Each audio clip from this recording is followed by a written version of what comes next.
Hello everyone, আসসালামু আলাইকুম। আমি মুজিফার রহমান, আপনাদের সবাই স্বাগত জানাচ্ছি আজকে নতুন লেকচার ভিডিওতে।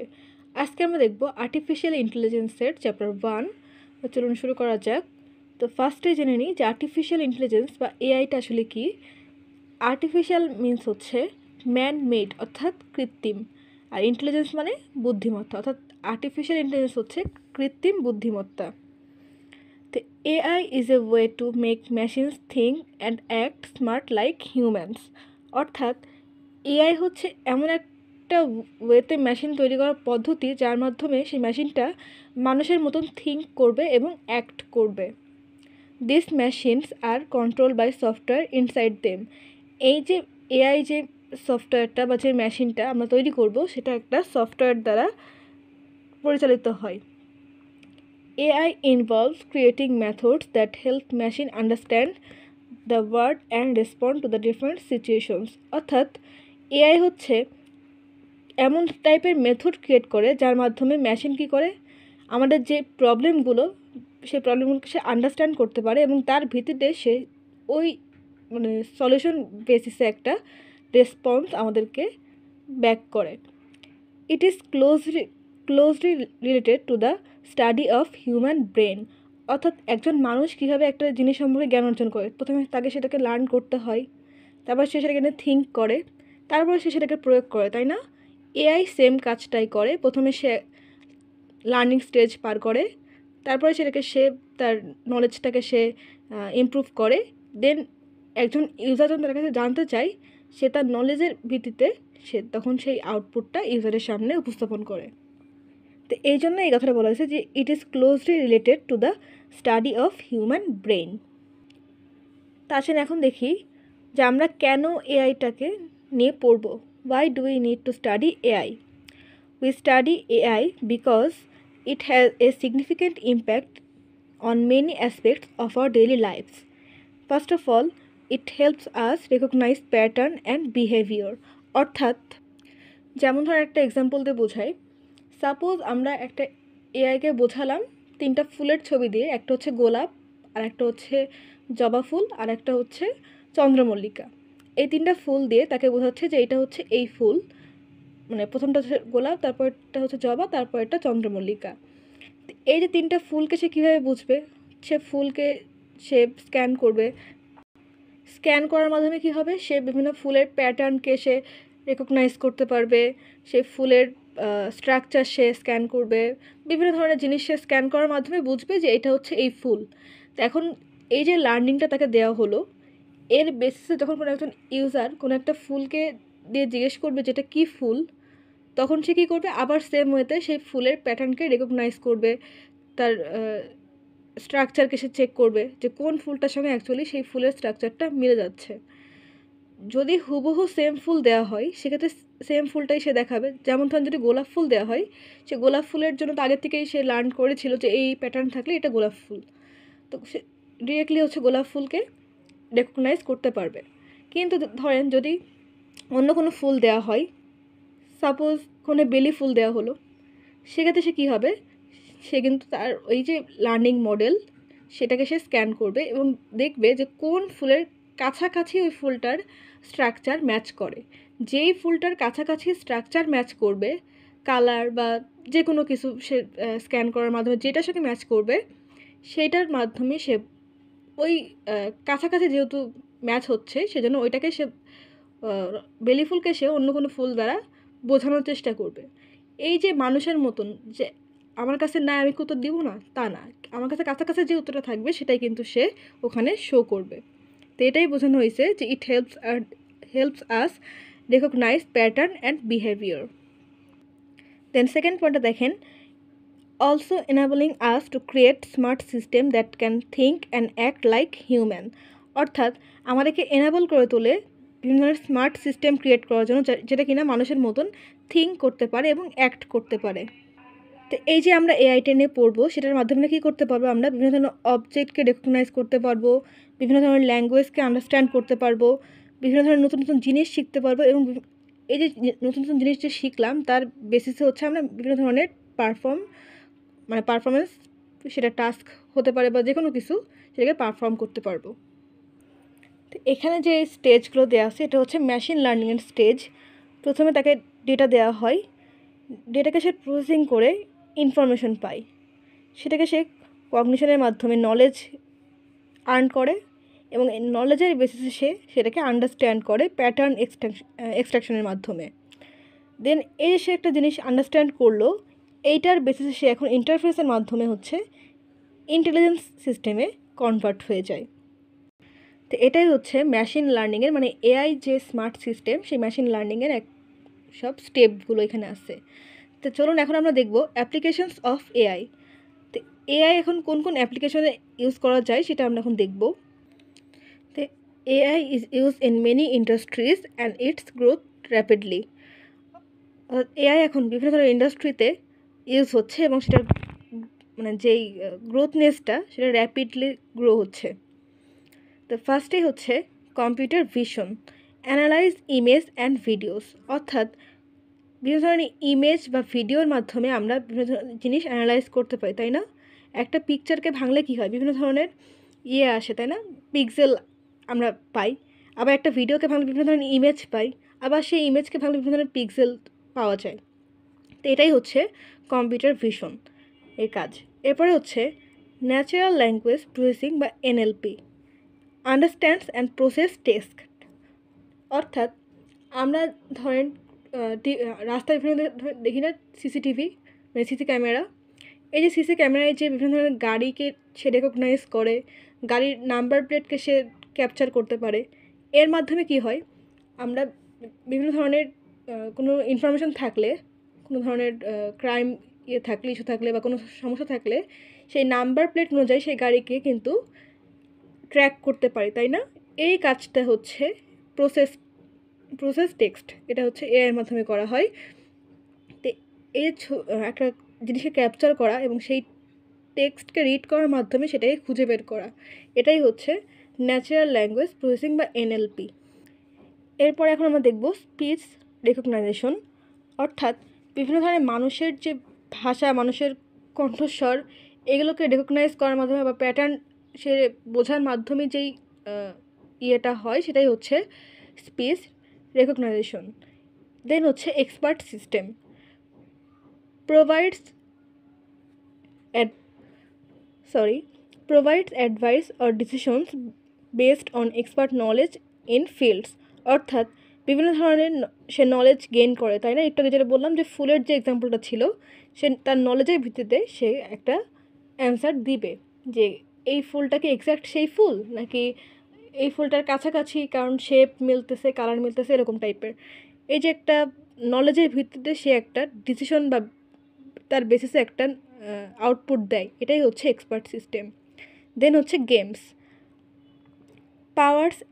Powers intelligent agent that complete with players, অর্থাৎ আমরা যে গেমগুলো কিনা, যেমন ধরেন কম্পিউটারে আমরা বিভিন্ন ধরনের গেম খেলি, যেমন চেস গেম বা লুডো খেলি, এই যে আমরা কী প্লেয়ার, তাই না? আমরা হচ্ছে কম্পিউটারের সাথে খেলি, এই যে একটা সিস্টেম, এটাই হচ্ছে গেমিংয়ের মাধ্যমে বোঝানো হয়েছে, এটাও কিন্তু এআইয়ের একটা অ্যাপ্লিকেশন।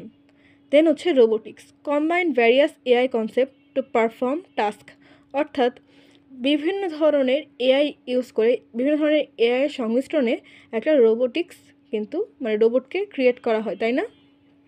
তো বিভিন্ন ধরনের এআই কেমন হতে পারে, যেমন ধরেন স্পিচ রেকগনাইজেশন হতে পারে, কারণ একজন ক্লায়েন্ট যে বা একজন ইউজার যে, সে তাকে কোনো একটা ইনস্ট্রাকশন দিল, সেই ইনস্ট্রাকশনের ভিত্তিতে সে কিন্তু একটা কাজ করতে পারে, তাই না?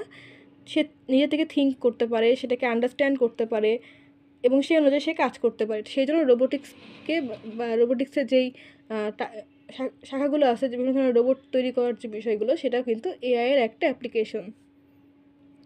তো এগুলোই ছিল অ্যাপ্লিকেশনস অফ এআই। আশা করি আপনারা এআইগুলো বুঝতে পারছেন। তাহলে এখন হচ্ছে আমরা দেখব ব্রাঞ্চেস অফ এআই। এআইয়ের যে ব্রাঞ্চগুলো আছে সেগুলোকে এখন দেখব। It is important to use the various fields of study with AI so that we can choose the right framework to solve given real world problem, অর্থাৎ বিভিন্ন ফ্রেমওয়ার্ককে এআইকে বোঝানোর মাধ্যমে বা এআইকে স্টাডি করানোর মাধ্যমে, মেশিন লার্নিংয়ের মাধ্যমে স্টাডি করানো যায় এবং সেই ফ্রেমওয়ার্কের বেসিসে আমরা বিভিন্ন ধরনের রিয়েল লাইফের যে প্রবলেমগুলো সেগুলোকে সলভ করতে পারি। তো সেই ব্রাঞ্চেসগুলো কী কী হতে পারে সেটা দেখি আমরা। প্রথমে হতে পারে logic based AI, use mathematical logic to express fact and rules. অর্থাৎ আমরা বিভিন্ন ধরনের ম্যাথের প্রবলেম সলভ করতে চাই, বিভিন্ন ধরনের রুলস বা প্যাটার্ন ম্যাচিং বা ল্যাঙ্গুয়েজ পার্সিং, এই কাজগুলো আমাদের করতে হয়, তাই না? এটাকে আমরা লজিক বেসড এআইয়ের মাধ্যমে করতে পারি। দেন সেকেন্ড যে ব্রাঞ্চ হতে পারে সেটা হচ্ছে search, find the best path from many possibilities commonly used in strategic game and scheduling. অর্থাৎ আমাদের এমন হতে পারে যে একটা নির্দিষ্ট গোল পাওয়ার জন্য একাধিক পসিবিলিটিস থাকতে পারে যে এই পাথ ইউজ করলে আমরা এই লক্ষ্যটা অর্জন করতে পারবো। তো এই ক্ষেত্রে এআই কিন্তু আমাদেরকে হেল্প করে যে কোন পাথটা আমাদের জন্য বেস্ট হবে এবং সেই পাথ অনুযায়ী কাজ করলে আমাদের যে গোলটা আমাদের অ্যাচিভ করার দরকার সেই গোলটাকে আমরা অ্যাচিভ করতে পারবো। এটাই হচ্ছে এআইয়ের একটা ব্রাঞ্চ, সেটা হচ্ছে সার্চ। দেন হচ্ছে knowledge representation, represents fact about the world to help system understand information like in Google assistant. অর্থাৎ বিভিন্ন ধরনের ফ্যাক্ট আমরা হচ্ছে বিভিন্ন দিন ফেস করি, তাই না? সেগুলোকে আমরা এআইয়ের মাধ্যমে, এআইয়ের ব্রাঞ্চের মাধ্যমে আমরা আন্ডারস্ট্যান্ড করতে পারি, সেটা সম্পর্কে ইনফরমেশন গেইন করতে পারি। যেমন গুগল অ্যাসিস্ট্যান্ট থেকে আমরা বিভিন্ন ধরনের নলেজকে রিপ্রেজেন্ট করতে পারি, তাই না? এটাই বোঝানো হয়েছে। দেন হচ্ছে planning, creates optimal plans two starts with facts and goals. অর্থাৎ বিভিন্ন ধরনের ফ্যাক্ট এবং গোল থাকে, সেটাকে অপটিমাল প্ল্যানে আমরা ক্রিয়েট করতে পারি। Generating the best way to achieve them, মানে প্ল্যানিংটাও আমরা এআইয়ের মাধ্যমে করতে পারি, যার মাধ্যমে কিনা আমাদের কোন ওয়েতে কাজ করলে বা কোন শর্টকাট ওয়েতে কাজ করলে আমাদের যে নির্দিষ্ট গোলটা সেটাকে আমরা অ্যাচিভ করতে পারবো, সেটাকে আমরা এই এআইয়ের ব্রাঞ্চের মাধ্যমে গেইন করতে পারি। দেন হচ্ছে heuristics, use practical techniques to solve problem with education guesses often used in robotics and search engines. অর্থাৎ হিউরিস্টিক কীভাবে কাজ করে দেখেন, আমরা যে রেগুলার যে প্রবলেমগুলো ফেস করি সেগুলো যদি আমরা হিউরিস্টিক নলেজ ইউজ করে সলভ করতে চাই, যেটা এআইয়ের একটা ব্রাঞ্চ, সেটা কীভাবে কাজ করে, বিভিন্ন ধরনের প্র্যাকটিক্যাল টেকনিক ইউজ করে, যার মাধ্যমে সে কিনা তার মেশিন যে লার্নিং ছিল যেটা, তার বেসিসে বিভিন্ন ধরনের আউটকামস আমাদের দিয়ে থাকে। যেমন ধরেন সার্চ ইঞ্জিন, আমরা কোনো একটা বিষয়ে যদি সার্চ দিই, আমাদের সামনে একাধিক ওয়েবসাইট সে তুলে ধরে, তাই না? এর মধ্যে থেকে আমাদের যে ওয়েবসাইটটা আমাদের প্রয়োজন বা যেই ওয়েবসাইটে ঢুকলে আমরা আমাদের যে কাঙ্ক্ষিত ইনফরমেশন দরকার সেটাকে আমরা পেয়ে যাব, আমরা কিন্তু সেটাকে গেইন করতে পারি। এটাই হচ্ছে হিউরিস্টিক্স, এটাও একটা এআইয়ের খুব গুরুত্বপূর্ণ ব্রাঞ্চ। এখন আমরা লাস্ট যে ব্রাঞ্চ সেটা দেখব, সেটা হচ্ছে generic programming, solve task by combine programs and selecting the best performing ones. অর্থাৎ একাধিক প্রোগ্রামকে আমরা একসাথে কম্বাইন করব এবং এর মধ্যে কোন প্রোগ্রামটাকে এক্সিকিউট করলে আমরা আমাদের কাঙ্ক্ষিত যে আউটপুটটা চাচ্ছি সেটাকে পাবো, সেটাকে কিন্তু এই জেনারিক প্রোগ্রামিং সিলেক্ট করে দেয়। এটাই হচ্ছে জেনারিক প্রোগ্রামিং। তা আসেন আমরা এখন দেখি গোলস অফ এআই, মানে এআই যে আমরা পড়লাম বা পড়ছি তার গোলটা কী। System that think like humans, system that act like human, মানে সিস্টেমটা মানুষের মতো থিঙ্ক করতে পারবে এবং অ্যাক্ট করতে পারবে। System that think rationally, system that act rationally.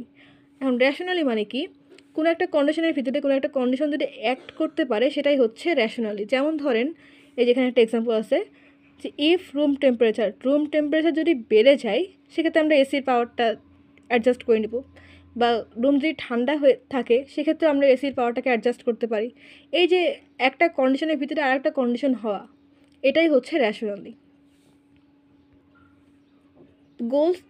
Goal is not just to produce human-like behavior, but to produce a sequence of steps of the reasoning process. অর্থাৎ গোল কিন্তু এটা না যে শুধু মানুষের মতনই সে অ্যাক্ট করবে বা কিছু এরকম, সে কিন্তু মানে এআইয়ের গোলটাই হচ্ছে সিকোয়েন্স অনুযায়ী স্টেপ বাই স্টেপ যে প্রসেসগুলো আমাদের করা প্রয়োজন সেগুলোকে সে আমাদের সামনে তুলে ধরবে, similar to the steps followed by human in solving the same task. অর্থাৎ মানুষ যেভাবে স্টেপ বাই স্টেপ থিঙ্ক করে, সেটাকে সে আগে রিড করে, মানে সেটাকে সে পড়ে, তারপর সে বোঝার চেষ্টা করে, তারপরে সেটা একটা নলেজ সে গেইন করে, তাই না?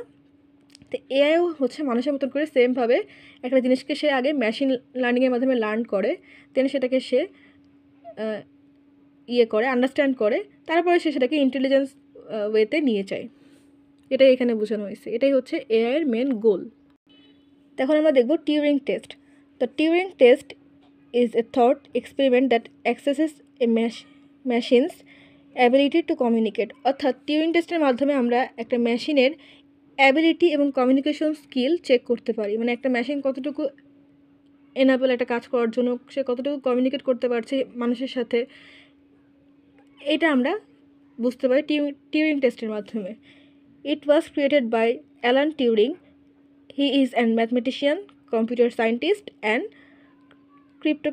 ক্রিপ্টোকারেন্টিস্ট ইন 1950। অর্থাৎ এই যে অ্যালান টিউরিং, উনি হচ্ছে এই টিউরিং টেস্টের আবিষ্কারক। তো অ্যালান টিউরিংয়ের যে টিউরিং টেস্ট, এটার মাধ্যমে আমরা এআইয়ের যে কাজগুলো বা তার ক্যাপাবিলিটি, তার অ্যাবিলিটি, তার কমিউনিকেশন স্কিল, তার আউটকামস কীরকম সে দিচ্ছে, এগুলো আমরা বুঝতে পারি। The importance of Turing test. The Turing test is A tool for studying how machine interact with human. অর্থাৎ টিউরিং টেস্ট হচ্ছে একটা টুলস যার মাধ্যমে আমরা স্টাডি করতে পারি যে মেশিন মানুষের সাথে কীভাবে ইন্টারাক্ট করতে পারে, সেটা আমরা বুঝতে পারি। It serves a benchmark of AI. Turing test এআইয়ের একটা benchmark. It helps us understand what think and intelligence mean. অর্থাৎ এই যে আমরা এতক্ষণ যেটা বলতেছিলাম যে মেশিন থিঙ্ক করে, তারপর সেটাকে সে নলেজ গেইন করে, তারপর সেটাকে সে আন্ডারস্ট্যান্ড করে, তারপরে সে সেটাকে ইন্টেলিজেন্স পর্যায়ে নিয়ে যায়। এই কাজগুলোই এখানে আমরা টিউরিং টেস্টের মাধ্যমে বুঝতে পারবো। Rationally refers to during the right things in a given circumstance. অর্থাৎ রেশনালি মানে একটু আগে যেটা বললাম যে একটা কন্ডিশনের ভিতরে একটা কন্ডিশন অ্যাক্ট করতে পারে বা একটা অ্যাক্ট সম্পন্ন হয়, এটাই হচ্ছে রেশনাল মিনস। তো এটাই হচ্ছে টিউরিং টেস্টের একটা পার্ট, যে কোন কন্ডিশনের ভিতরে কোন আউটকামটা দিলে আমাদের রাইট থিংসটা আমরা পাবো। অ্যান্ড লাস্ট যেই পয়েন্টটা, সেটা হচ্ছে অ্যান এজেন্ট অর সিস্টেম। এখন কোশ্চেনে এজেন্ট দেওয়া থাকলে আপনারা কনফিউজড হবেন না, এজেন্ট টু যা সিস্টেমও তাই, মানে একই জিনিসের দুইটা নাম। An agent or system is said to be rationally if given a set of rules it takes action to achieve goal।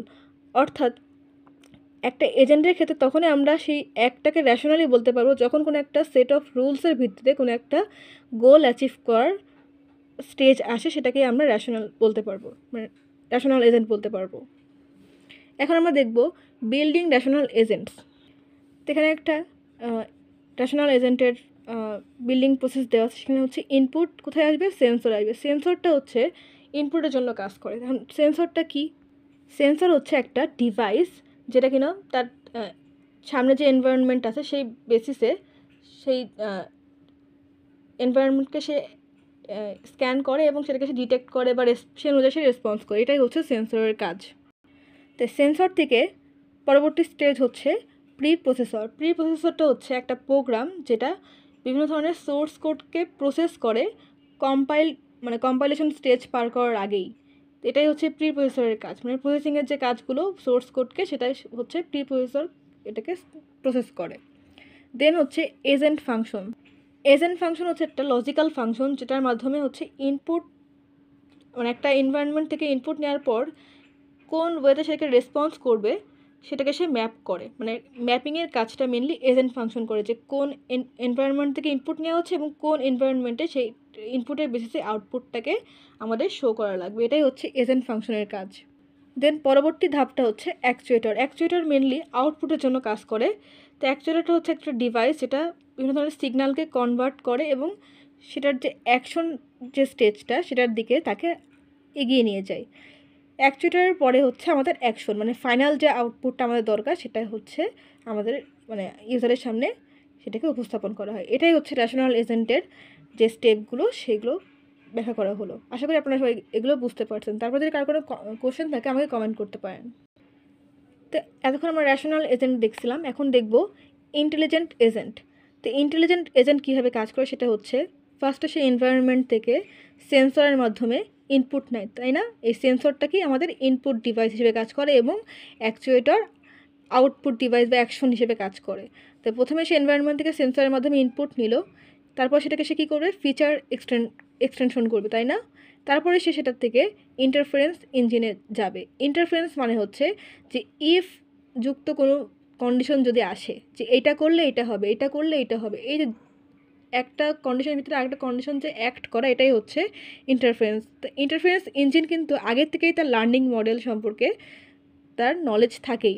তো যখন কোনো একটা ফিচার্স ইনপুটের ভিতরে ফিচার্স এক্সটেনশন হয় এবং সেখান থেকে ইন্টারফারেন্স ইঞ্জিনে আসে, সে তার লার্নিং মডেল থেকে তখন সেই জিনিসটাকে স্ক্যান করে এবং সেই ভিত্তিতে সে আউটপুট দেওয়ার চেষ্টা করে এবং যেই আউটপুটটার সাথে সে সিমিলারিটি খুঁজে পায় বা কাছাকাছি যায় আমাদের আউটপুটটা, সেটাকে সে অ্যাকচুয়েটরে পাঠায় এবং অ্যাকচুয়েটর থেকে আমাদের এনভায়রনমেন্টে আবার সেটাকে আউটপুট বা অ্যাকশন আকারে শো করা হয়। এটাই হচ্ছে ইন্টেলিজেন্ট এজেন্ট। তা আজকের ভিডিওর একদম লাস্ট যে ইয়েটা সেখানে আসি, সেটা হচ্ছে strong AI versus weak AI. তো স্ট্রং এআই আর উইক এআইয়ের মধ্যে ডিফারেন্সটা হচ্ছে strong AI can perform a variety of task. Strong AI variety টাস্কের ওপরে পারফর্ম করতে পারে at a time. But weak AI কী হচ্ছে দেখেন, can perform a specific task, মানে যে কোনো একটা নির্দিষ্ট কাজের উপরে সে অ্যাট এ টাইম কাজ করতে পারে। এটা হচ্ছে একদম মেন ডিফারেন্স। মানে স্ট্রং এআই একাধিক কাজ একসাথে করতে পারে আর উইক এআই একাধিক কাজ একসাথে করতে পারে না, সে একটা সিঙ্গেল বা স্পেসিফিক কাজকে সে অ্যাট এ টাইম করতে পারে। দেন হচ্ছে স্ট্রং এআইয়ের মধ্যে learns from experience and improve over time, অর্থাৎ সে তার এক্সপিরিয়েন্স থেকে লার্ন করে এবং সে ডে বাই ডে সেটাকে ইমপ্রুভ করার ট্রাই করে, যেটা স্ট্রং এআই সেটা। আর উইক এআই হচ্ছে learn how to perform task ফাস্টার, অর্থাৎ সেই যে লার্ন পারফর্মটা করছে সেটাকে কীভাবে ফাস্টার করা যায়, কীভাবে স্মুথলি ইউজারের সামনে সেটাকে রিপ্রেজেন্ট করা যায়, সেটাকে নিয়ে সে কাজ করে। এটা হচ্ছে স্ট্রং এআই এবং উইক এআইয়ের সেকেন্ড ডিফারেন্স। মানে স্ট্রং এআই তার এক্সপিরিয়েন্সের বেসিসে সে ডে বাই ডে ইমপ্রুভ করতে পারে, বাট উইক এআই কিন্তু সেটা করতে পারে না। সে তার যে নির্দিষ্ট নলেজ তার ভিতরে সে কাজ করার চেষ্টা করে। দেন থার্ড যেই পয়েন্টটা সেটা হচ্ছে স্ট্রং এআইয়ের ক্ষেত্রে uses creativity to solve problems, অর্থাৎ সে তার ক্রিয়েটিভিটিকে অ্যাপ্লাই করার চেষ্টা করে স্ট্রং এআই। আর উইক এআই কী হয়, narrow applications with limited scopes, অর্থাৎ স্ট্রং এআই তার ক্রিয়েটিভিটি সে অ্যাপ্লাই করার ট্রাই করে, বাট উইক এআই কী করে, তার যেহেতু মানে সে উইক, তার নলেজ কম, তার অ্যাপ্লিকেশনগুলো খুবই কম থাকে, সেক্ষেত্রে সে খুবই লিমিটেড স্কোপ বা লিমিটেড ভ্যারাইটির মধ্যে সে তার আউটকামসগুলো দেওয়ার চেষ্টা করে। সে ইন ডিটেলস কোনো কিছু বর্ণনা করে না বা খুব ব্রিফলি কোনো একটা জিনিস সম্পর্কে আমাদেরকে নলেজ দেওয়ার ট্রাই করে। তো এই যে এগুলোই হচ্ছে স্ট্রং এআই এবং উইক এআইয়ের বেসিক ডিফারেন্স। তো আশা করি আপনারা সবগুলো টপিক্সই বুঝতে পারছেন। তারপর যদি কারো কোনো কোয়েশ্চেন থাকে আমাকে কমেন্ট করবেন। তো আজকের ভিডিওটা এই পর্যন্তই। চ্যানেলটি এখনও যারা সাবস্ক্রাইব করেন, চ্যানেলটিকে প্লিজ সাবস্ক্রাইব করবেন, ভিডিওতে লাইক করবেন, কমেন্ট করবেন, শেয়ার করবেন। ভিডিওটি দেখার জন্য ধন্যবাদ। আল্লাহ হাফেজ।